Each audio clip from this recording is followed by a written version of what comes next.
My name is Mrs. Palmer, and I will be your tour guide through this 3D, hands-on timeline of toys from the past to the present.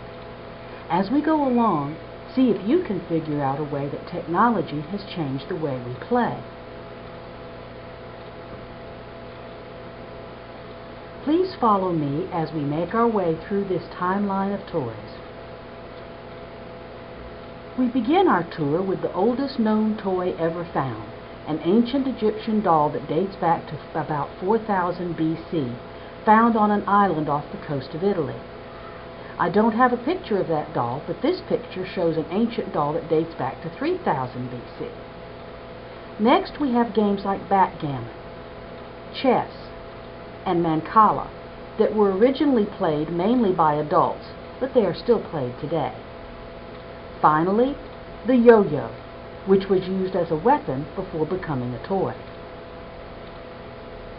Toys were not common in everyday life for many, many years. Children did not generally have much time to play, as they were busy helping in the fields or around the house to help their families survive.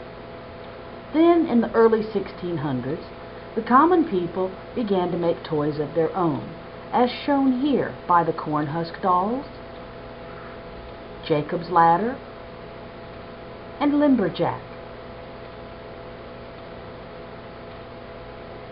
Moving on into the late 1700s, we come to the jigsaw puzzle, which was originally designed as a tool for teaching students the map of Europe. The kaleidoscope was invented by a Scottish inventor who was studying the properties of light and polarization.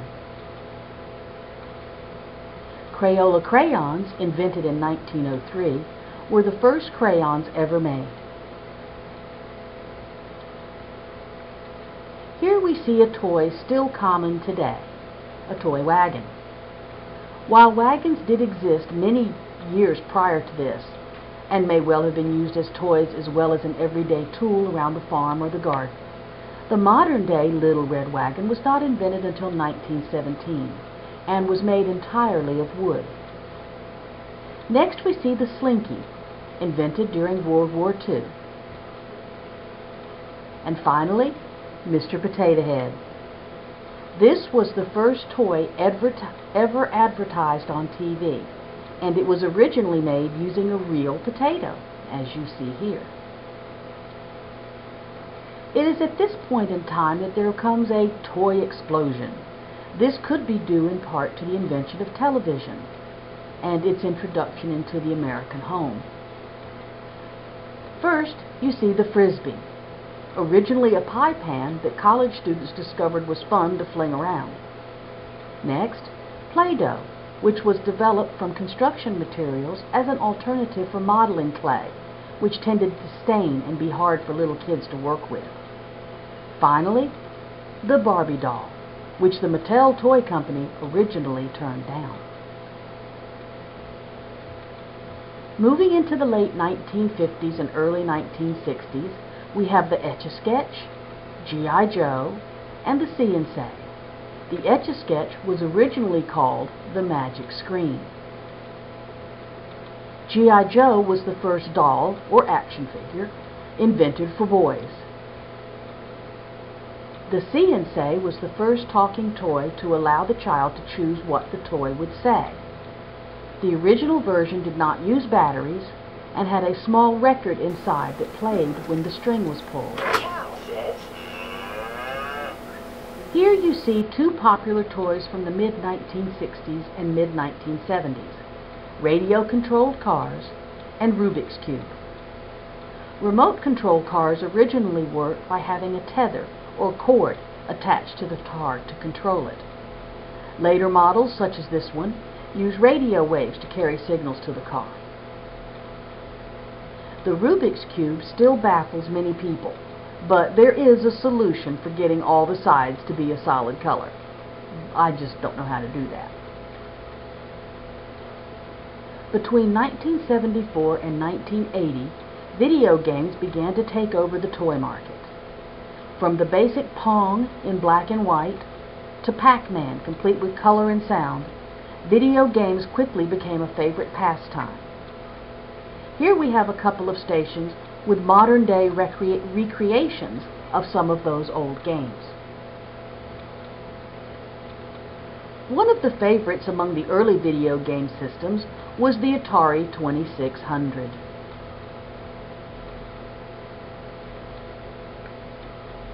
Here we have two electronic games from the late 70s to early 80s, Simon and Vectrex.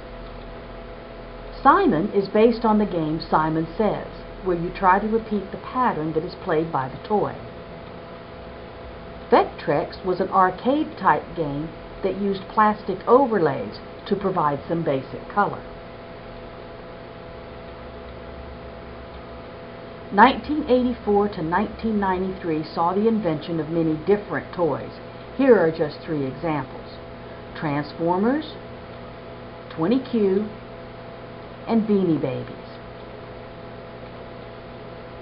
Transformers were developed by a Japanese company. 20Q is an electronic version of the old 20 Questions game and was developed as a way of creating artificial intelligence, such as I'm sure will be used someday in robots and androids. Beanie Babies were developed by Ty Warner, who went on to become a multi-billionaire and once donated thousands of Beanie Babies to children in Iraq. Nintendo 64 was the first video game to use the rumble sound used in many games today, and this is where Donkey Kong became popular. Here we see a more cuddly use of technology: Tickle Me Elmo and Furby, two popular items of the late 1990s. Tickle Me Elmo was originally going to be a Tickle Me Tasmanian Devil before becoming Elmo from Sesame Street. With the Furbies, people would take some of the Furbies to work, and in government offices they mistakenly believed that Furbies would repeat what they heard, so they banned them from their offices for security reasons. Here we have representations of modern-day toys that are heavily influenced by technology: the PlayStation, the Xbox, and the Wii. Here is a picture of a mock-up or an imitation of a Wii station. Notice how different the images are now than what they were back in the 70s and 80s when video games first came on the market. This concludes our tour of the toy timeline. Have you thought of any ways that technology has changed the way we play over time? I hope you enjoyed your tour.